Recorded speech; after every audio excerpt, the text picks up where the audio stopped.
அனைவருக்கும் வணக்கம்.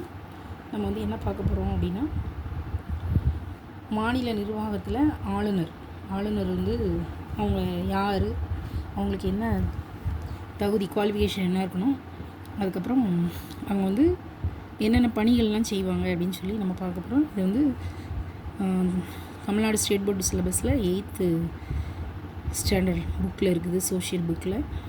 மாநில நிர்வாகத்தில் ஆளுநர் யார் அப்படின்னு நம்ம பார்த்தோம்னா, மாநில அரசின் தலைவர்.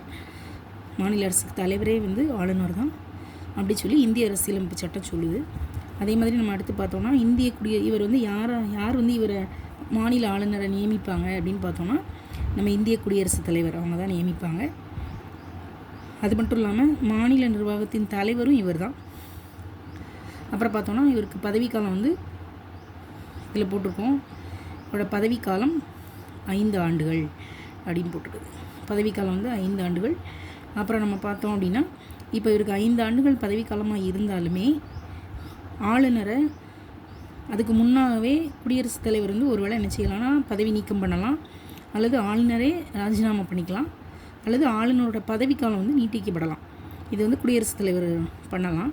அப்படி இல்லைன்னா வேறு மாநிலத்துக்கு கூட நம்ம என்ன செய்யலாம், ட்ரான்ஸ்ஃபர் பண்ணலாம், பணியிட மாற்றம் பண்ணலாம் அப்படின்னு சொல்லப்பட்டிருக்கு.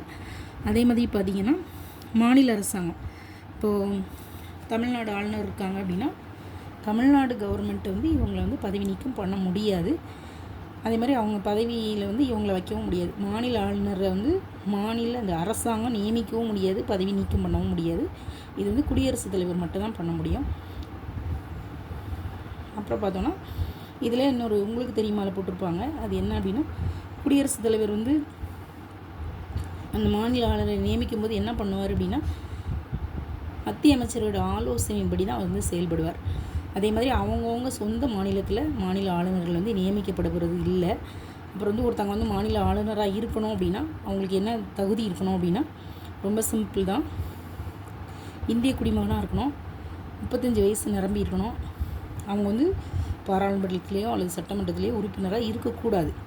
அதுபோக ஏதாவது லாபம் தர மாதிரி எந்த ஒரு பதவியும் அவங்க வச்சுருக்கக்கூடாது. இதுதான் மாநில ஆளுநர் ஆகிறதுக்கு தகுதி அப்படின்னு சொல்லப்பட்டிருக்கு. அவங்களோட அதிகாரம் மற்றும் பணியில் நம்ம அடுத்து பார்ப்போம்.